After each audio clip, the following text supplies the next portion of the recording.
ವೀಕ್ಷಕರೇ, ನೀವು ನೋಡ್ತಾ ಇದ್ದೀರಾ ಬಿಕೆ ನ್ಯೂಸ್ ಕನ್ನಡ. ನಾನು ರೋಹಿಣಿ ತೊಳ್ಮುದಿ. ನಮನಗಳನ್ನು ಸಲ್ಲಿಸಲಾಗಿದೆ.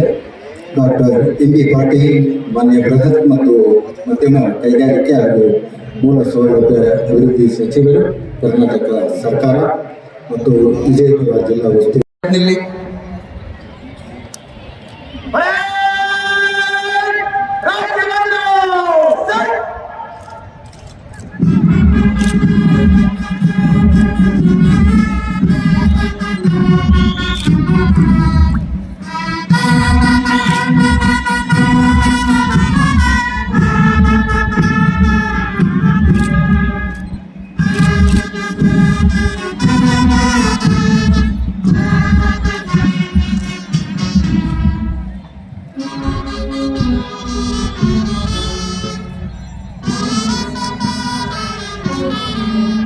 ಸಚಿವರು ಡಾಕ್ಟರ್ ಎಂ.ಬಿ. ಪಾಟೀಲ್ ಮಾನ್ಯ ಬೃಹತ್ ಮತ್ತು ಮಧ್ಯಮ ಕೈಗಾರಿಕೆ ಹಾಗೂ ಮೂಲ ಸೌಲಭ್ಯ ಅಭಿವೃದ್ಧಿ ಸಚಿವರು, ಕರ್ನಾಟಕ ಸರ್ಕಾರ ಮತ್ತು ವಿಜಯಪುರ ಜಿಲ್ಲಾ ಉಸ್ತುವಾರಿ ಸಚಿವರು, ಪಥ ಸಂಚಲನ ತಂಡಗಳ ವೀಕ್ಷಣೆ, ಬಿಳಿಯ ಬಣ್ಣದ ವಾಹನ ಆರ್ಥಿಕ ಪ್ರಗತಿಯ ದಿಕ್ಕಿನಲ್ಲಿ ಸಾಗುವಂತೆ ಶ್ರಮಿಸುತ್ತಿರುವ ಜಿಲ್ಲೆಯ ಉಸ್ತುವಾರಿ ಪಥ ಸಂಚಲನ ತಂಡಗಳ ವೀಕ್ಷಣೆಯನ್ನು ಮಾಡ್ತಾ ಇದ್ದಾರೆ. ವಂದನೆಯನ್ನ ಸಲ್ಲಿಸಿದರೆ ಎರಡನೆಯ ತುಕಡಿ IRB ಪೊಲೀಸ್ ಪಡೆ ಶ್ರೀ ಪ್ರಸಾದ್ ಜನುಮಾಲ RSI ಅವರು, ಮೂರನೆಯ ತುಕಡಿ ನಾಗರಿಕ ಪೊಲೀಸ್ ಪಡೆ ಶ್ರೀ ಸಾಗರ ಪೊಲೀಸ್ ಠಾಣೆ, ಗೃಹ ರಕ್ಷಕ ದಳ ವಿಜಯಪುರ AD ಮೋತಿಬಾಯಿ ಸರ್ಜೆಂಟ್ ಶ್ರೀ ಶಿವಾನಂದ್ ಶಿರೂರ್ ಸಮಾಜೇಶ್ವರು ಗೃಹ ರಕ್ಷಕ ದಳ, ಅರಣ್ಯ ಇಲಾಖೆ ಶ್ರೀ ಮಹೇಶ್ ಪಟಲ್ಗಿ DRFO. ಈ ತಂಡವನ್ನು ಅನುಸರಿಸಿ ಅಗ್ನಿಶಾಮಕ ಇಲಾಖೆ ಉಮೇಶ್ ಕಳಕೇರಿ ASI,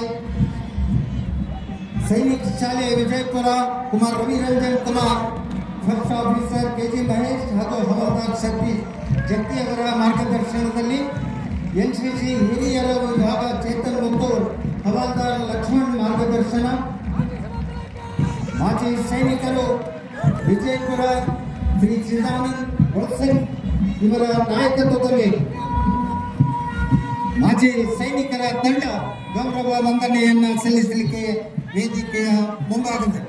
ಈ ತಂಡವನ್ನು ಅನುಸರಿಸಿ ಶ್ರೀ ಸಂಗಮಬಸವ ಅಂತಾರಾಷ್ಟ್ರೀಯ ಶಾಲೆ ಕವಲ್ಗಿ ಬಾಲಕರ ವಿಭಾಗ ಪ್ರತೀಗೌಡ ಸೈವಣ್ಣ ಅಡವಿಯವರ ಮಾರ್ಗದರ್ಶನ, ಸರ್ಕಾರಿ ಕೃಷಿ ಆಧಾರಿತ ಬಾಲಮಂದಿರ ಹಿರಿಯರ ವಿಭಾಗ ಕುಮಾರ್ ಆಕಾಶ್ ರಾಠೋಡ್ ಶ್ರೀಶೈಲ್ ಬಿರಾದಾರ್ ಅವರ ಮಾರ್ಗದರ್ಶನದಲ್ಲಿ, ಶ್ರೀ ರವೀಂದ್ರನಾಥ್ ಟ್ಯಾಗೋರ್ ಪ್ರೌಢಶಾಲೆ ವಿಜಯಪುರ ಶಾರೂಕ್ ಗಾಯಕ್ವಾಡ್ ಅಲಿಸಾಬ್ ಧಡೇರವರ ಮಾರ್ಗದರ್ಶನದಲ್ಲಿ, ಮಹಾತ್ಮ ಗಾಂಧಿ ಪ್ರೌಢಶಾಲೆ ಭಾರತ್ ಸೇವಾದಳ ಸಾಗರ್ ಇಬ್ಬರ್ಗಿ SF ಚೌಹಾಣ್ ಅವರ ಮಾರ್ಗದರ್ಶನದಲ್ಲಿ ಗೌರವ ವಂದನೆಯನ್ನು ಸಲ್ಲಿಸಿದರೆ, ಸರ್ಕಾರಿ ಕನ್ನಡ ಹೆಣ್ಣು ಮಕ್ಕಳ ಶಾಲೆ ನಂಬರ್ 12 ದರ್ಗಾ ನಾಜ್ಮಿನ್ ಮಹಾಲ್ದಾರ್ ಶ್ರೀಮತಿ MM ತೆಲಗಿಯವರ ಮಾರ್ಗದರ್ಶನ, ಶ್ರೀ ರುಕ್ಮಾಂಗದ ಪ್ರಾಥಮಿಕ ಶಾಲೆ ಕುಮಾರ್ ಅಜಮತ್ ಬಾಂಗಿ LK ಕುಲಕರ್ಣಿಯವರ ಮಾರ್ಗದರ್ಶನ, ಕಾಳೆಯವರ ಮಾರ್ಗದರ್ಶನದಲ್ಲಿ, ಸ್ಕೌಟ್ ಮತ್ತು ಗೈಡ್ಸ್ ತಂಡ ಸೆಂಟ್ ಜೋಸೆಫ್ ಶಾಲೆ ಶ್ರೀಧರ್ ನಾವಿ ಅನಿಲ್ ತೋರ್ವಿ ಅವರ ಮಾರ್ಗದರ್ಶನ, ಸರ್ಕಾರಿ ಹಿರಿಯ ಪ್ರಾಥಮಿಕ ಶಾಲೆ ಶಾಂತಿನಗರ್ ತೊರಗಿ ಭಾರತ ಸೇವಾದಳ ಸಂಸ್ಕೃತಿ ಭಜಂತ್ರಿ ಶ್ರೀಮತಿ LM ತೋರ್ವಿ ಅವರ ಮಾರ್ಗದರ್ಶನ, ಶ್ರೀ ಸಂಗಮಬಸವ ಅಂತಾರಾಷ್ಟ್ರೀಯ ಶಾಲೆ ಕವಲ್ಗಿ ಬಾಲಕಿಯರ ತಂಡ ಪ್ರಾಪ್ತಿ ಗುಂತೋಡೆ ಸಾಯಿವಣ್ಣ ಅಡವಿಯವರ ಮಾರ್ಗದರ್ಶನ, ಶ್ರೀಮತಿ ವಿಜಯಲಕ್ಷ್ಮಿ ಸರ್ವೋತ್ತಮ ದೇಶಪಾಂಡೆ ಶಿಕ್ಷಣ ಮತ್ತು ಸಮಾಜ ಕಲ್ಯಾಣ ಸಂಸ್ಥೆ ಶ್ರೀ ಪ್ರಶಾಂತ್ ದೇಶಪಾಂಡೆ ಅವರ ನೇತೃತ್ವದಲ್ಲಿ ಗೌರವ ವಂದನೆಯನ್ನು ಸಲ್ಲಿಸ್ತಾ ಇದ್ದಾರೆ.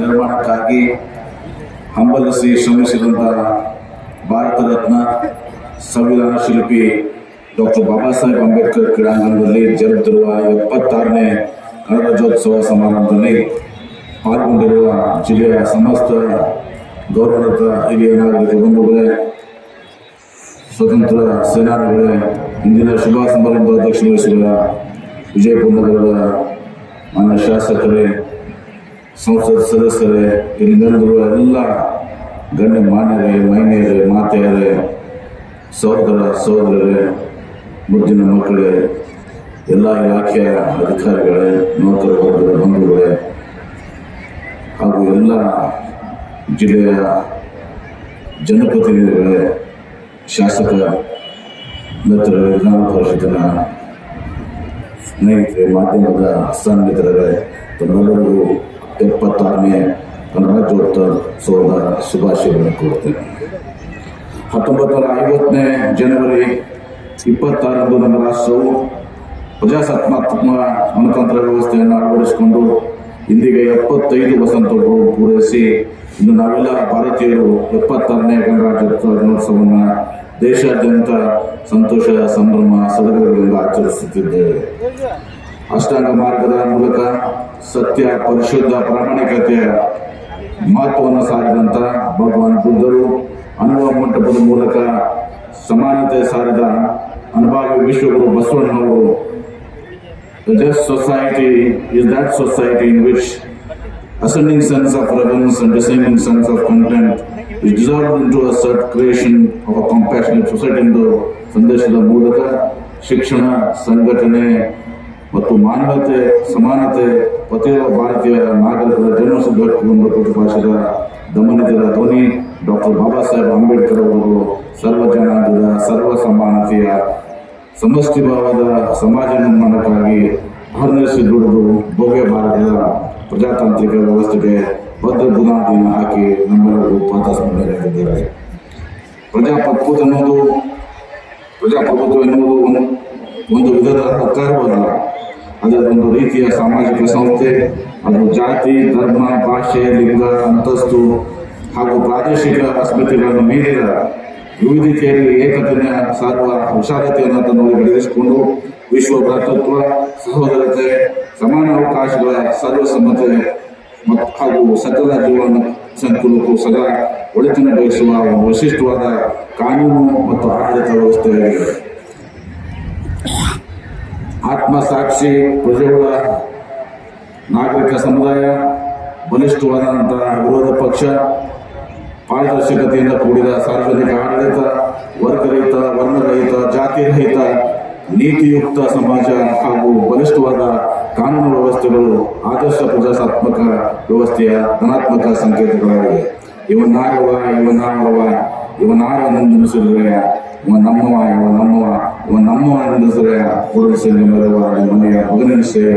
ಈ ವಚನದ ಮೂಲಕ ಕುಲ, ಕಸುಬು, ಜಾತಿ, ವರ್ಣ, ಲಿಂಗಭೇದ ಎನಿಸದೆ ಮನುಷ್ಯರೆಲ್ಲ ಒಂದೇ ಎಂದು ಪ್ರತಿಪಾದಿಸಿದ ನಾಡಿನ ಸಾಂಸ್ಕೃತಿಕ ನಾಯಕ ಬಸವಣ್ಣನವರು ಹಾಗೂ ಬಸವಾದಿ ಶರಣರು, ಸಂತರು, ದಾಸರು, ಸೂಫಿಗಳು, ದಾರ್ಶನಿಕರು, ತತ್ವಜ್ಞಾನಿಗಳು, ಪಾರಮಾರ್ಥಿಕ ಚಿಂತಕರು, ಕ್ರಾಂತಿಕಾರಿ ದೇಶ ಪ್ರೇಮಿಗಳು ಮತ್ತು ರಚನಾತ್ಮಕ ವಿಚಾರವಾದಿಗಳು ಬಯಸಿದ ಸಹೋದರತೆ, ಸಮಾನತೆ ಮತ್ತು ಸರ್ವಸಮ್ಮತೆಯನ್ನು ಕಾನೂನಿನ ವಿಧಿಗಳ ಮೂಲಕ ಪಾಲಿಸಲು ದೇಶವು ಅಧಿಕೃತವಾಗಿ ಸಜ್ಜುಗೊಂಡ ದಿನವೇ ನಮ್ಮ ಗಣರಾಜ್ಯ ದಿನ. 21ನೇ ಶತಮಾನವು ಕಂಡ ಅದ್ವಿತೀಯ ಕಾನೂನು ಪಂಡಿತ, ಮೇಧಾವಿ ರಾಜನೀತಿಜ್ಞ, ಸಮಾಜ ಚಿಕಿತ್ಸಕ, ಭಾರತ ರತ್ನ, ಸಂವಿಧಾನ ಶಿಲ್ಪಿ ಡಾಕ್ಟರ್ ಬಾಬಾ ಸಾಹೇಬ್ ಅಂಬೇಡ್ಕರ್ ಅವರು ಜಗತ್ತಿನ ಪ್ರಮುಖ ರಾಷ್ಟ್ರಗಳ ಸಂವಿಧಾನಗಳನ್ನು ಆಳವಾಗಿ ಅಧ್ಯಯನ ಮಾಡಿ ವೈಜ್ಞಾನಿಕವಾಗಿ ವಿಶ್ಲೇಷಿಸಿ ತಾರ್ಕಿಕ ಚಿಂತನೆಗಳಿಂದ ಕೂಡಿದ ಸಾಮಾಜಿಕ, ಸಾಂಸ್ಕೃತಿಕ, ಸಾಂಪ್ರದಾಯಿಕ ಚೌಕಟ್ಟುಗಳನ್ನು ನಿರ್ಣಯಿಸಿ ಗ್ರಂಥ ಸಂವಿಧಾನವನ್ನು ರೂಪಿಸಿ ಈ ದೇಶದ ಸುಭದ್ರದ ಆಡಳಿತ ವ್ಯವಸ್ಥೆಗೆ ಕಾಣಿಕೆಯಾಗಿ ನೀಡಿರುವರು.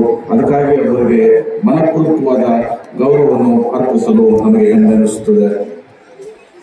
ನಮ್ಮ ದೇಶದ ಘನ ಸಂವಿಧಾನವನ್ನು ರಚಿಸುವ ಸಂದರ್ಭದಲ್ಲಿ ಜನಸಾಮಾನ್ಯರಿಂದ ಸ್ವೀಕೃತಗೊಂಡಿದ್ದ 7,635 ಸಲಹೆ ಸೂಚನೆಗಳ ಪೈಕಿ 2,473 ಅಭಿಪ್ರಾಯಗಳ ಕುರಿತು 3 ಸುತ್ತುಗಳಲ್ಲಿ ಚರ್ಚೆ, ವಾದ ಮತ್ತು ಸಂವಾದಗಳು ನಡೆದು ಅಂತಿಮವಾಗಿ 26 ನವೆಂಬರ್ 1949ರಂದು ಡಾಕ್ಟರ್ ಬಾಬು ರಾಜೇಂದ್ರ ಪ್ರಸಾದ್ ಅವರ ರುಜುವಿನೊಂದಿಗೆ ರಾಜ್ಯಾಂಗ ರಚನಾ ಸಭೆಯಲ್ಲಿ ನಮ್ಮ ಘನ ಸಂವಿಧಾನವನ್ನು ಅಂಗೀಕರಿಸಲಾಯಿತು.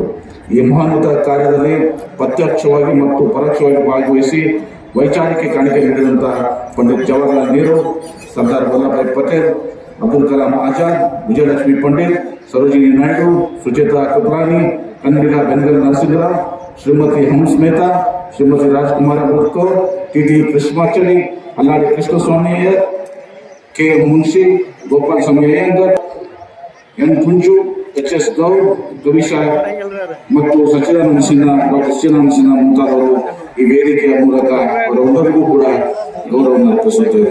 ಸಂಸ್ಕೃತಿ ಮತ್ತು ಧರ್ಮಗಳ ಆಚರಣೆ ಹಾಗೂ ಅನುಕರಣೆಯಲ್ಲಿ ವರ್ಣಮಯ ವಿಕಾಸವನ್ನು ಹೊಂದಿರುವ ನಮ್ಮ ರಾಜ್ಯವು ರಾಜಕೀಯವಾಗಿ, ಶೈಕ್ಷಣಿಕವಾಗಿ ಮತ್ತು ಸಾಂಸ್ಕೃತಿಕವಾಗಿ ದೇಶದಲ್ಲಿ ವಿಶಿಷ್ಟ ಸ್ಥಾನವನ್ನು ಹೊಂದಿರುತ್ತದೆ. ಬದ್ಧವಾದ ಮೌಲಿಕ ಪರಂಪರೆಯಲ್ಲಿ ಮತ್ತು ಅಖಂಡತೆಯ ತತ್ವದಲ್ಲಿ ನಂಬಿಕೆ ಇಟ್ಟು ಜಾತ್ಯತೀತ ಭವ್ಯತೆಯನ್ನು ಮತ್ತು ಸಾರ್ವಭೌಮತೆಯನ್ನು ಸಂರಕ್ಷಿಸಿಕೊಂಡು ಜನಪರ ಆಡಳಿತ ನೀಡುತ್ತಿರುವ ನಮ್ಮ ನಾಡಿನ ಹೆಮ್ಮೆಯ ಮುಖ್ಯಮಂತ್ರಿಯಾದ ಸನ್ಮಾನ್ಯ ಸಿದ್ದರಾಮಯ್ಯನವರ ಸಮರ್ಥ ನಾಯಕತ್ವದಲ್ಲಿ ನಮ್ಮ ಕರ್ನಾಟಕ ರಾಜ್ಯವು ಸರ್ಕಾರವು ಶ್ರದ್ಧೆ, ನಿಷ್ಠೆ, ಪ್ರಾಮಾಣಿಕತೆ ಹಾಗೂ ಕಾಳಜಿಪೂರ್ವಕವಾದ ಪಾರದರ್ಶಕ ಆಡಳಿತ ಕುರಿತ ರಾಜ್ಯದ ಸರ್ವಜನರ ಸಮಗ್ರ ಅಭಿವೃದ್ಧಿಗೆ ಶ್ರಮಿಸುತ್ತಿದೆ. ಪಕ್ಷಾತೀತವಾಗಿ ದೇಶಾದ್ಯಂತ ಸಂಚಲನ ಸೃಷ್ಟಿಯಾಗಿರುವ ಪಂಚ ಗ್ಯಾರಂಟಿ ಯೋಜನೆ ಬಗ್ಗೆ ಅನ್ನಭಾಗ್ಯ ಯೋಜನೆಯಲ್ಲಿ ಜಿಲ್ಲೆಯ 889 ನ್ಯಾಯಬೆಲೆ ಅಂಗಡಿಗಳ ಮೂಲಕ 5,09,973 ಪಡಿತರ ಚೀಟಿಗಳಿಗೆ ಉಚಿತ 5 ಕೆಜಿ ಅಕ್ಕಿ ಹಾಗೂ ಇನ್ನೂ 5 ಕೆಜಿ ಅಕ್ಕಿಗೆ ಬದಲಾಗಿ ನೀಡುತ್ತಿರುವ ತಲಾ ₹1 ಶಾಶ್ವತ ಕುಡಿಯುವ ನೀರಿನ ಯೋಜನೆ, ಸಮಗ್ರ ಯೋಜನೆ ಸ್ಕೀಮ್ 1 ಮತ್ತು 2 ಅಡಿಯಲ್ಲಿ ಎಲ್ಲಾ 13 ಕಂದಾಯ ತಾಲೂಕುಗಳಲ್ಲಿ ಒಳಗೊಂಡಂತೆ ಒಟ್ಟು 3,059 ಕೋಟಿ ಅಂದಾಜು ಮೊತ್ತದ ಪೈಕಿ 211 ಗ್ರಾಮ ಪಂಚಾಯಿತಿಗಳು ಮತ್ತು 11 ನಗರ ಪ್ರದೇಶಗಳು ಸೇರಿದಂತೆ ಇಲ್ಲಿಯವರೆಗೆ ಒಟ್ಟು 1,331 ಕೋಟಿ ರೂಪಾಯಿಗಳನ್ನು ಖರ್ಚು ಮಾಡಲಾಗಿದೆ. ಕಾಮಗಾರಿಗಳು ಪ್ರಗತಿಯಲ್ಲಿದೆ. ಅದರಂತೆ ಬಬಲೇಶ್ವರ ಮತ್ತು ತಿಕೋಟಾ ತಾಲೂಕುಗಳಲ್ಲಿ ಮಾಡೆಲ್ ತಾಲೂಕುಗಳಿಂದ ಆಯ್ಕೆ ಮಾಡಿಕೊಂಡು CSR ಘಟಕಗಳ ಸಹಯೋಗದಲ್ಲಿ ಶಾಲೆಗಳ ಕಟ್ಟಡ ದುರಸ್ತಿ, ನಿರ್ಮಾಣ ಹಾಗೂ ಸ್ಮಾರ್ಟ್ ಕ್ಲಾಸ್ ಅಳವಡಿಕೆ ಮಾಡಲಾಗುತ್ತಿದ್ದು, ಮುಂದಿನ ದಿನಗಳಲ್ಲಿ ಇದನ್ನು ಜಿಲ್ಲೆಯಾದ್ಯಂತ ಕೆಲವು ಸ್ಥಳಗಳಲ್ಲಿ ವಿಸ್ತರಣೆ ಮಾಡಲು ಯೋಜಿಸಲಾಗಿದೆ. 2024-25 ಸಾಲಿನ SSLC ಪರೀಕ್ಷೆಯಲ್ಲಿ ಜಿಲ್ಲೆಯ ಉತ್ತಮ ಸ್ಥಾನ ಗಳಿಸಲು ಸಹಕಾರಿಯಾಗುವಂತೆ ಹಲವಾರು ರಚನಾತ್ಮಕ ಕ್ರಮಗಳನ್ನು ಕೈಗೊಳ್ಳಲಾಗಿದೆ. ವಿಜಯಪುರ ನಗರದಲ್ಲಿರುವ ಪಾರಂಪರಿಕ ಐತಿಹಾಸಿಕ ಸ್ಮಾರಕಗಳ ರಕ್ಷಣೆ ಹಾಗೂ ಜಿಲ್ಲೆಯಲ್ಲಿ ಅರಣ್ಯೀಕರಣ ಪ್ರಮಾಣ ಹೆಚ್ಚಿಸುವ ನಿಟ್ಟಿನಲ್ಲಿ ಜಿಲ್ಲೆಯ ರಾಜ್ಯದಲ್ಲಿ ಎಲ್ಲೇ ಮೀರಿ ಸಮಾನ ಮನಸ್ಕ ಪ್ರಕೃತಿ ಪ್ರಿಯರ ಭಾಗವಹಿಸುವ ಮೂಲಕ ಉಚ್ಚತಾನ್ ಹೆರಿಟೇಜ್ ರನ್ 2024 ಮ್ಯಾರಥಾನ್ ಓಟವನ್ನು ನಿಮ್ಮೆಲ್ಲರ ಸಹಕಾರದಿಂದ 22/12/2024 ಅತ್ಯಂತ ಯಶಸ್ವಿಯಾಗಿ ನಡೆಸಲಾಯಿತು. ಈ ಐತಿಹಾಸಿಕ ಕಾರ್ಯಕ್ರಮಕ್ಕಾಗಿ ಪ್ರತ್ಯಕ್ಷ ಮತ್ತು ಪರೋಕ್ಷವಾಗಿ ಸಹಾಯ ಮಾಡಿದ ಸರ್ಕಾರದಿಂದ ಎಲ್ಲರಿಗೂ ಈ ವೇದಿಕೆ ಮೂಲಕ ಅಭಿನಂದನೆಗಳನ್ನು ಸಲ್ಲಿಸುತ್ತೇನೆ. ಜಿಲ್ಲೆ ಆಸ್ಪತ್ರೆ ಆವರಣದಲ್ಲಿ 10 ಹಾಸಿಗೆಗಳ ಕಣ್ಣಿನ ಶಸ್ತ್ರಚಿಕಿತ್ಸಾ ಘಟಕ, ಲಿಕ್ವಿಡ್ ಮೆಡಿಕಲ್ ಆಕ್ಸಿಜನ್ ಘಟಕ, IPHL ಪ್ರಯೋಗಶಾಲೆ, ರೋಗಿಘಾಟ್ ಹಾಗೂ ಶವಗೃಹ ಪ್ರಾರಂಭಗೊಂಡು 50 ಹಾಸಿಗೆಗಳ ತಾಯಿ ಮತ್ತು ಮಕ್ಕಳ ಆಸ್ಪತ್ರೆ ಕಟ್ಟಡ ಹಾಗೂ ನಾಗರಿಕ ವಸತಿ ಸೌಲಭ್ಯ ಕಾಮಗಾರಿಯನ್ನು ಕೈಗೆತ್ತಿಕೊಳ್ಳಲು ಯೋಜಿಸಲಾಗಿದೆ. ವಿಜಯಪುರ ಜಿಲ್ಲೆಯು ಸೈಕ್ಲಿಂಗ್ ಕ್ರೀಡೆಗೆ ಹಲವಾರು ಪ್ರತಿಭಾವಂತ ಸೈಕ್ಲಿಸ್ಟ್ಗಳು ನೀಡಿದ ಖ್ಯಾತಿಗೆ ಭಾಜನವಾಗಿದೆ.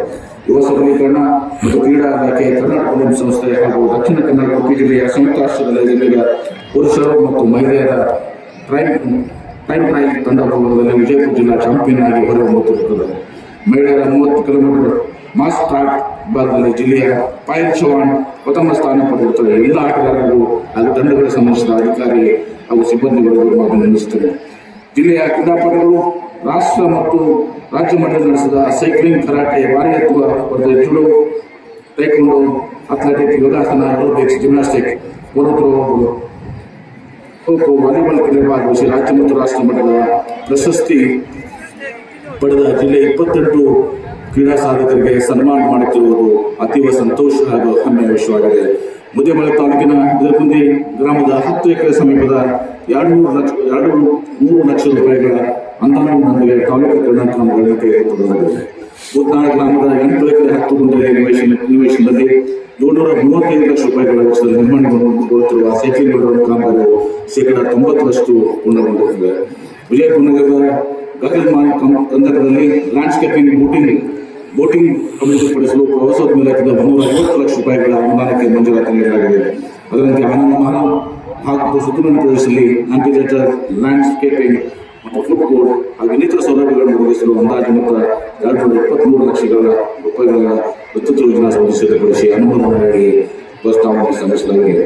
ಆತ್ಮೀಯ ಬಂಧುಗಳೇ, ಸಂಸದೀಯ ವ್ಯವಸ್ಥೆಯಲ್ಲಿ ಅತ್ಯುತ್ತಮ ಎಂದು ಪರಿಗಣಿಸಲ್ಪಟ್ಟು ನಮ್ಮ ದೇಶದ ರಾಷ್ಟ್ರಪತಿ ದೇಶದ ಸಮಸ್ತ ಭಾರತೀಯ ಜನವಿಜ್ಞಾನಿಗಳ ಪ್ರತಿನಿಧಿಯಾಗಿದ್ದ ಶ್ರೇಷ್ಠ ಅಣುವಿಜ್ಞಾನಿ ಡಾಕ್ಟರ್ APJ ಅಬ್ದುಲ್ ಕಲಾಂ ಅವರ ಆಶಯದಂತೆ ಇಂದಿನ ಯುವ ಪೀಳಿಗೆ ಧಾರ್ಮಿಕ ಸಹಿಷ್ಣುತೆಯ ವಿಶಾಲತೆಯನ್ನು ವೈಚಾರಿಕ ಪ್ರಜ್ಞೆಯ ಸೊಬಗನ್ನು ಮತ್ತು ಕಾಯಕ ದಾಸೋಹದ ಮಹತ್ವವನ್ನು ಅರಿತುಕೊಂಡು ಸ್ವತಂತ್ರ ಮತ್ತು ಸ್ವಾವಲಂಬಿ ಜೀವನ ನಡೆಸಲು ಸಶಕ್ತರಾಗಬೇಕು.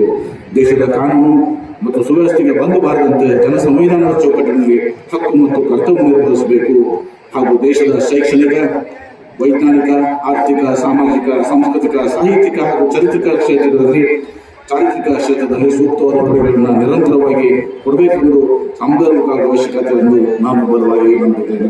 ಸತ್ಯ, ಅಹಿಂಸೆ, ತ್ಯಾಗ ಇವುಗಳ ಪರಿಪಾಲಕರಾಗಿದ್ದ ಮಹಾತ್ಮ ಗಾಂಧೀಜಿಯವರ ಸಂದೇಶಕ್ಕೆ ಇಡೀ ವಿಶ್ವ ತಿಳಿಯಲಾಗುತ್ತದೆ. ಸ್ವತಂತ್ರ ಚಳವಳಿ ನೇತೃತ್ವ ವಹಿಸಿದ ಮಹಾತ್ಮ ಗಾಂಧೀಜಿಯವರು ಅಧ್ಯಕ್ಷತೆ ವಹಿಸಿದ ಏಕೈಕ ಕಾಂಗ್ರೆಸ್ ಅಧಿವೇಶನ 1920ರಲ್ಲಿ ಬೆಳಗಾವಿ ಜರುಗಿತ್ತು.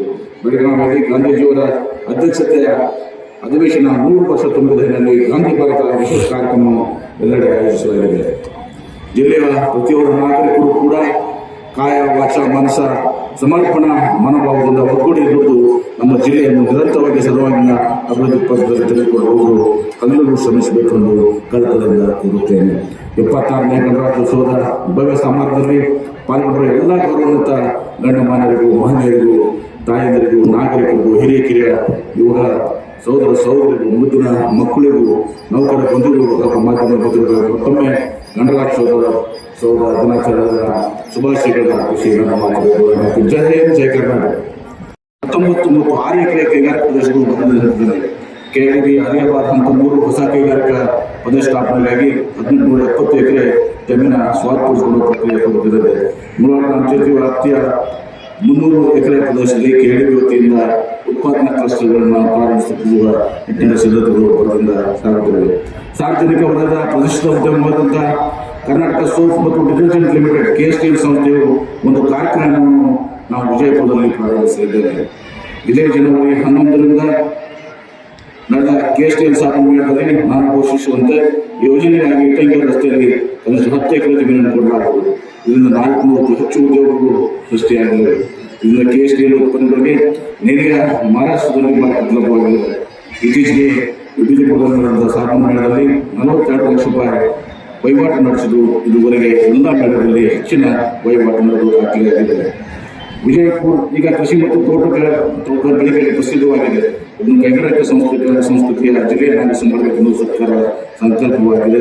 ಇದಕ್ಕಾಗಿ ಜಿಲ್ಲೆಯನ್ನು ಇಂಧನ ಕ್ಷೇತ್ರದ ಸಾಧನಗಳು, ಯಂತ್ರಗಳು ಹಾಗೂ ಉಪಕರಣಗಳು, 490 ಕೃಷಿ ಮತ್ತು ಕೃಷಿ ಆಧಾರಿತ ಉತ್ಪನ್ನಗಳು, ನ್ಯೂಟ್ರಾಸ್ಯೂಟಿಕಲ್ಸ್, ಮೆಡಿಸಿನಲ್ ಹಾಗೂ ಬೊಟಾನಿಕಲ್ ಉತ್ಪನ್ನಗಳು, ವಿಶೇಷ ಆದಾಯ ಹಾಗೂ ಉತ್ಪನ್ನಗಳು ಈಗ 6 ವಲಯಗಳಲ್ಲಿ ಕೈಗಾರಿಕಾ ತಾಣವಾಗಿ ಅಭಿವೃದ್ಧಿಪಡಿಸಲಾಗುವುದು.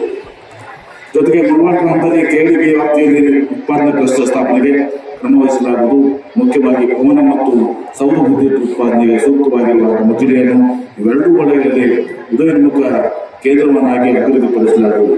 ಈ ನಿಟ್ಟಿನಲ್ಲಿ ಸ್ವಿಟ್ಜರ್ಲ್ಯಾಂಡ್ ಪವನ ವಿದ್ಯುತ್ ಘಟಕ ನಮ್ಮ ಜಿಲ್ಲೆಯಲ್ಲಿ 5,000 ಮೆಗಾವಾಟ್ ಸಾಮರ್ಥ್ಯದ ಘಟಕ ಪ್ರಾರಂಭಿಸಲು ತೀರ್ಮಾನಿಸಿದ್ದು, ಇದಕ್ಕಾಗಿ 100 ಎಕರೆ ಭೂಮಿಯನ್ನು ಕೊಡಲಾಗುವುದು. ಇದೇ ರೀತಿಯಲ್ಲಿ ರಿನೈಸೆನ್ಸ್ ಕಂಪನಿಯು ಸೋಲಾರ್ ಪ್ಯಾನೆಲ್ಗಳ ಬಿಡಿಭಾಗದ ತಯಾರಿಕೆ ಘಟಕವನ್ನು ವಿಜಯಪುರ ಜಿಲ್ಲೆಯಲ್ಲಿ 6,000 ಕೋಟಿ ಬಂಡವಾಳದಲ್ಲಿ ಹೂಡಿಕೆ ಮಾಡಿ ಸ್ಥಾಪಿಸಲಿದೆ.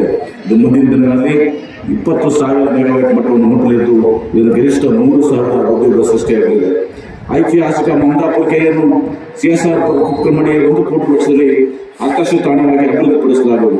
ಜೊತೆಗೆ ಇಲ್ಲಿರುವ ಜೈವಿಕ ಉದ್ಯಾನಕ್ಕಾಗಿ ಪರಮ ಪೂಜ್ಯ ಶ್ರೀ ಸಿದ್ದೇಶ್ವರ ಸ್ವಾಮೀಜಿಗಳ ಹೆಸರನ್ನು ನಾಮಕರಣ ಮಾಡಿ ಅವರ ನೆನಪನ್ನು ಚಿರಸ್ಥಾಯಿಗೊಳಿಸಲಾಗಿದೆ. 2023 ಏಪ್ರಿಲ್ ತಿಂಗಳಿಂದ ಈಚೆಗೆ ರಾಜ್ಯಕ್ಕೆ Foxconn, Jindal, Toyota, air India ಮುಂತಾದ ಪ್ರಸಿದ್ಧ ಕಂಪನಿಗಳಿಂದ 1,15 ಲಕ್ಷ ಕೋಟಿ ರೂಪಾಯಿ ಬಂಡವಾಳ ಹೂಡಿಕೆಯನ್ನು ಹೊರಗೆ ಬಂದಿದೆ. ಐಫೋನ್ ಬಿಡಿಭಾಗ ತಯಾರಿಕೆ, ಪವನ ವಿದ್ಯುತ್, ಕಾರು ಉತ್ಪಾದನೆ ಹಾಗೂ ವಿಮಾನಗಳ ದುರಸ್ತಿ ಹಾಗೂ ನಿರ್ವಹಣೆ ಇತ್ಯಾದಿ ಕ್ಷೇತ್ರದಲ್ಲಿ ಹೂಡಿಕೆಯಾಗಿದೆ. ಇದರ ಜೊತೆಗೆ ಇನ್ನೂ 1 ಲಕ್ಷ ಕೋಟಿ ರೂಪಾಯಿಗಳ ಹೆಚ್ಚಿನ ಹೂಡಿಕೆಯನ್ನು ಖಾತ್ರಿ ರಾಜ್ಯಕ್ಕೆ ಸಿಕ್ಕಿದೆ. ಮುಂದಿನ ತಿಂಗಳು ಫೆಬ್ರವರಿ 11ರಿಂದ 14ವರೆಗೆ ಬೆಂಗಳೂರಿನಲ್ಲಿ ಜಾಗತಿಕ ಹೂಡಿಕೆದಾರರ ಸಮಾವೇಶ 2025 ಇನ್ವೆಸ್ಟ್ ಕರ್ನಾಟಕ 2025 ನಡೆದಿದ್ದು, ಇದರ ಸಣ್ಣ ಮತ್ತು ಮಧ್ಯಮ ಕೈಗಾರಿಕಾ ಬೆಳವಣಿಗೆಗೆ ವತನವಾಗಿರುವುದು ರೀಇಮ್ಯಾಜಿನಿಂಗ್ ಗ್ರೋತ್ ಎನ್ನುವ ಒಂದು ಸಲ ಧ್ಯೇಯವಾಗಿದೆ. ಅದರಲ್ಲಿ tech driven, green, inclusive and resilient ಅನ್ನೋ 4 ಸಬ್ ಥೀಮ್ಸ್ ಅನ್ನು ಇಟ್ಟುಕೊಳ್ಳಲಾಗಿದೆ. ಬೆಂಗಳೂರು ನಗರದ ಜನತೆ ಉದ್ಯಮಿಗಳ ಅನುಕೂಲಕ್ಕಾಗಿ 2ನೇ ಅಂತಾರಾಷ್ಟ್ರೀಯ ವಿಮಾನ ನಿಲ್ದಾಣಕ್ಕೆ ಚಟುವಟಿಕೆ ಆರಂಭಿಸಲಾಗಿದೆ. ಇನ್ನು ಕೆಲವೇ ದಿನಗಳಲ್ಲಿ ಸ್ಥಳ ಅಂತಿಮಗೊಳ್ಳುತ್ತದೆ. ರಾಜ್ಯ ಸರ್ಕಾರವು ಹೊಸ ಕೈಗಾರಿಕಾ ನೀತಿಯನ್ನು ಜಾರಿಗೆ ತರುತ್ತಿದ್ದು, ಇದರ ರಫ್ತು ವಹಿವಾಟಿಗೆ ಆದ್ಯತೆ ನೀಡಲಾಗಿದೆ. ಇದರಲ್ಲಿ flexible subsidy option, R&D manufacturing moves, joint class solution ಮುಂತಾದ ಒಕ್ಕೂಟಗಳು ಕೈಗೊಳ್ಳಲಾಗಿದೆ. ಬಂಡವಾಳ ಹೂಡಿಕೆ, ಉದ್ಯೋಗ ಸೃಷ್ಟಿ, ಜಾಗತಿಕ ಮಟ್ಟದಲ್ಲಿ ಕರ್ನಾಟಕದ ಕೈಗಾರಿಕಾ ಪ್ರಗತಿ ಇವು ನಮ್ಮ ಮೂಲ ಮಂತ್ರಗಳಾಗಿವೆ. ಮಹಿಳಾ ಉದ್ಯೋಗಿಗೆ ಹೆಚ್ಚಿನ ಸಂಖ್ಯೆಯಲ್ಲಿ ಅಂತ ಸಂಸ್ಥೆಗಳಿಗೆ ಹೆಚ್ಚಿನ ರಿಯಾಯಿತಿ, ಸಂಶೋಧನೆ ಮತ್ತು ವಿನ್ಯಾಸೋತ್ಸವದ ಮೊತ್ತವನ್ನು ರಾಜ್ಯದಲ್ಲಿ ಉತ್ಪನ್ನ ಮಾಡಿದರೆ ಅದಕ್ಕೊಂದು ವಿಶೇಷ ರಿಯಾಯಿತಿ ನೀಡುವ ವ್ಯವಸ್ಥೆ ಕೂಡ ಹೊಸ ಕೈಗಾರಿಕಾ ನೀತಿಯಲ್ಲಿ ನಾನು ಇಚ್ಛಿಸುತ್ತೇನೆ. ರಾಜ್ಯದಲ್ಲಿ ನಾವು ಉತ್ಪಾದನಾ ವಲಯಕ್ಕೆ ಹೆಚ್ಚು ಒತ್ತು ಕೊಡುತ್ತಿದ್ದೇವೆ. ಅಂದರೆ ಕೈಗಾರಿಕಾ ವಲಯವು ಈ ಸೇವಾ ದಾರವನ್ನು ಹೊರಡಿಕೊಂಡು ಈ ಹೊಸ ದಾರಿಯನ್ನು ತುಳಿಯುವ ಸಂಕ್ರಮಣದ ಕಾಲಘಟ್ಟದಲ್ಲಿ ನಾವಿದ್ದೇವೆ. ಹೀಗಾಗಿ ಕೈಗಾರಿಕಾ ವಲಯದಲ್ಲಿ vendor development, component manufacturing, supply chain ಇತ್ಯಾದಿ ಪೂರಕ ವಾತಾವರಣ ಸೃಷ್ಟಿಸಲಾಗಿದೆ. ವಿಜಯಪುರ ಮಹಾನಗರ ಪಾಲಿಕೆ ಮತ್ತು ಸುತ್ತಮುತ್ತಲಿನ ವ್ಯಾಪ್ತಿಯ ಉಪ್ನಾಳ ಕೆರೆ, ಬೇಗಂತರ, ಗೋಲ್ಗುಂಬಾಜ್, ಇಬ್ರಾಹಿಂಪುರ ರೋಜನ್, ಕುಂಬಿಗಿ ಕೆರೆ, ಬೇಸಿಗೆ ಮನೆ ಹಾಗೂ ಕರಾಟಕಡ್ಡಿ ಮಾನವ ನಿರ್ಮಿತ ಅರಣ್ಯ ಪ್ರದೇಶಗಳನ್ನು ಬೃಹತ್ ಮತ್ತು ಮಧ್ಯಮ ಕೈಗಾರಿಕೆ ಮತ್ತು CSR ಅನುದಾನದಲ್ಲಿ ಸುಂದರ ಪ್ರವಾಸಿ ತಾಣಗಳನ್ನು ಅಭಿವೃದ್ಧಿಪಡಿಸುವ ಕಾರ್ಯಪ್ರಗತಿಯಿದೆ. ಮಹಾತ್ಮ ಗಾಂಧಿ ನಗರ ವಿಕಾಸ ಯೋಜನೆಯಡಿ ವಿಜಯಪುರ ಮಹಾನಗರ ಪಾಲಿಕೆಗೆ 350 ಕೋಟಿ ಅನುದಾನವನ್ನು ಹಂಚಿಕೆ ಮಾಡಲ್ಪಟ್ಟಿದೆ. ಕೇಂದ್ರ ಹಾಗೂ ರಾಜ್ಯ ಸರ್ಕಾರದ ಜಂಟಿ ಕಾರ್ಯಕ್ರಮಗಳಲ್ಲಿ ಅಮೃತ್ 2.0 ಯೋಜನೆ ಅಡಿಯಲ್ಲಿ ಹಂಚಿಕೆಯಾಗಿರುವ 25 ಕೋಟಿ ಮೊತ್ತದ 20 ಕೋಟಿ ರೂಪಾಯಿಗಳನ್ನು ಗಳಿಸಿ ಬೇಗಂತಲ ಮತ್ತು ಉಪ್ನಾಳ ಕೆರೆಗಳ ಪುನಶ್ಚೇತನ ಮತ್ತು ಸಾಂದ್ರೀಕರಣ ಕಾರ್ಯಗಳನ್ನು ಕೈಗೆತ್ತಿಕೊಳ್ಳುವುದು ಮತ್ತು 5 ಕೋಟಿ ರೂಪಾಯಿಗಳ ಮೊತ್ತದಲ್ಲಿ ವಿಜಯಪುರ ನಗರದಲ್ಲಿರುವ 10 ಉದ್ಯಾನಗಳ ಅಭಿವೃದ್ಧಿ ಕಾಮಗಾರಿಗಳನ್ನು ಕೈಗೊಳ್ಳಲು ಯೋಜಿಸಲಾಗಿದೆ. ವಿಜಯಪುರ ಮಹಾನಗರ ಪಾಲಿಕೆ ವ್ಯಾಪ್ತಿಯಲ್ಲಿ ಜಿಲ್ಲಾ ಆಸ್ಪತ್ರೆ ಮತ್ತು ಕೇಂದ್ರ ಬಸ್ ನಿಲ್ದಾಣ ಆವರಣಗಳು ಸೇರಿದಂತೆ ಒಟ್ಟು 6 ಇಂದಿರಾ ಕ್ಯಾಂಟೀನ್ಗಳನ್ನು ಸಾರ್ವಜನಿಕರ ಸೇವೆಗೆ ಒದಗಿಸುತ್ತಿವೆ. ಜಿಲ್ಲಾ ಪಂಚಾಯತ್ ಪ್ರಾಧಿಕಾರದ ಪ್ರದೇಶದಲ್ಲಿ ಮಿಷನ್ ವಿದ್ಯಾಪುರ್ ಎಂಬ ನೂತನ ಕಾರ್ಯಕ್ರಮ ಮೂಲಕ ವಿವಿಧ ಇಲಾಖೆಗಳ 335 ವಸತಿ ವಲಯಗಳಲ್ಲಿ ವಿದ್ಯಾರ್ಥಿಗಳಿರುವ 3,390 ವಿದ್ಯಾರ್ಥಿಗಳಿಗೆ ವಾರದ 6 ದಿನಗಳಲ್ಲಿ ಪ್ರತಿನಿತ್ಯ ಸಂಜೆ 6:30ರಿಂದ 7:00ವರೆಗೆ ಆಧುನಿಕ ತಂತ್ರಜ್ಞಾನ ಬಳಸಿ ವಿಶೇಷ ವರ್ಗಗಳನ್ನು ನಡೆಸಿ ವಸತಿ ನಿಲಯಾರ್ಥಿಗಳ ಸರ್ವಾಂಗೀಣ ಅಭಿವೃದ್ಧಿಗೆ ಶ್ರಮಿಸಲಾಗುತ್ತದೆ.